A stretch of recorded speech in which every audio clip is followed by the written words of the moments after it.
দীর্ঘ বছর বাম শাসনকালে ত্রিপুরা রাজ্যে নির্বাচন মানিয়েছিল প্রহসন। খুন, সন্ত্রাস, রিগিং এর মাধ্যমে দীর্ঘ বছর ত্রিপুরার সাধারণ মানুষকে বোকা বানিয়ে শাসন করে গেছে বক্তা মুখ্যমন্ত্রী ডক্টর মানিক সাহা। সেই সাথে মুখ্যমন্ত্রী বলেন, এখন আর নির্বাচনে সন্ত্রাস হয় না, ভয় দেখিয়ে ভোট লুট করা হয় না, যার উদাহরণ গত 2023 সালের বিধানসভা নির্বাচন। মুখ্যমন্ত্রীর নেতৃত্বে গোটা রাজ্যে নির্বাচনী প্রচারে ঝড় তুলেছে বিজেপি। মঙ্গলবার তেলিয়ামুড়া চাকমাঘাট ব্যারেজ সংলগ্ন প্রাঙ্গণে অনুষ্ঠিত হয় নির্বাচনী জনসভা। এই নির্বাচনী জনসভায় মুখ্যমন্ত্রী ছাড়াও উপস্থিত ছিলেন পূর্ব ত্রিপুরা আসনের বিজেপি প্রার্থী কৃতি সিং দেববর্মা, মন্ত্রী বিকাশ দেববর্মা, বিধানসভার মুখ্য সচেতক কল্যাণী রায় সহ অন্যান্যরা।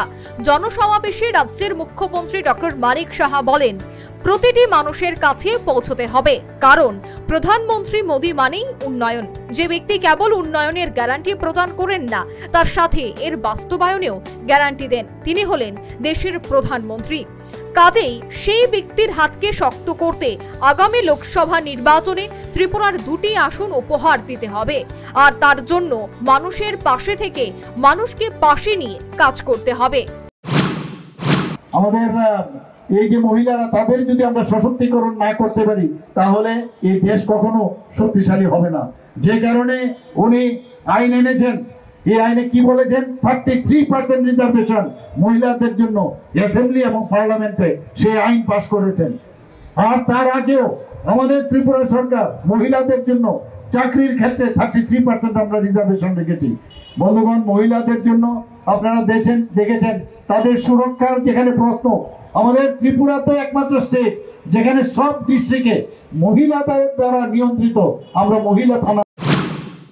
মুখ্যমন্ত্রী অভিযোগ করেন, দীর্ঘ বছর বাম শাসনকালে ত্রিপুরা রাজ্যে নির্বাচন ছিল প্রহসন।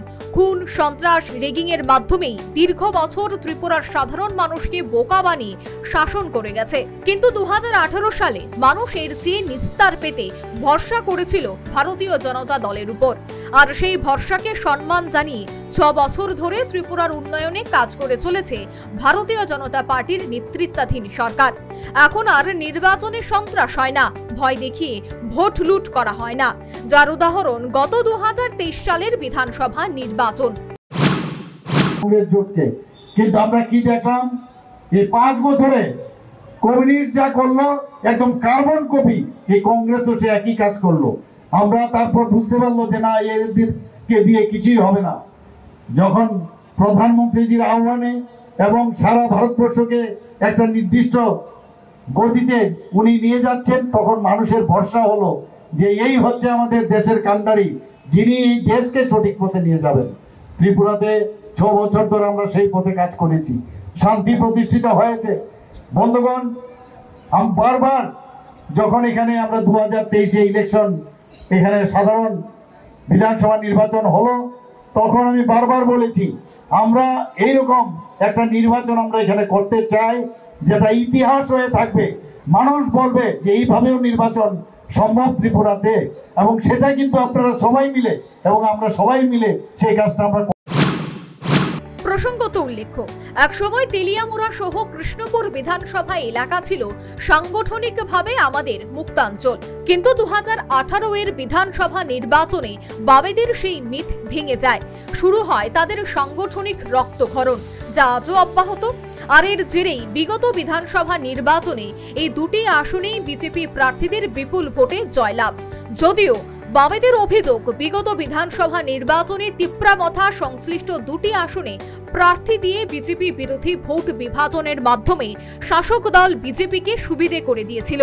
আর তার প্রমাণ লোকসভা নির্বাচনের প্রাক্কালে তিপ্রামথার বিজেপি নির্বাচনী জোট গঠন। Bureau report, news vanguard.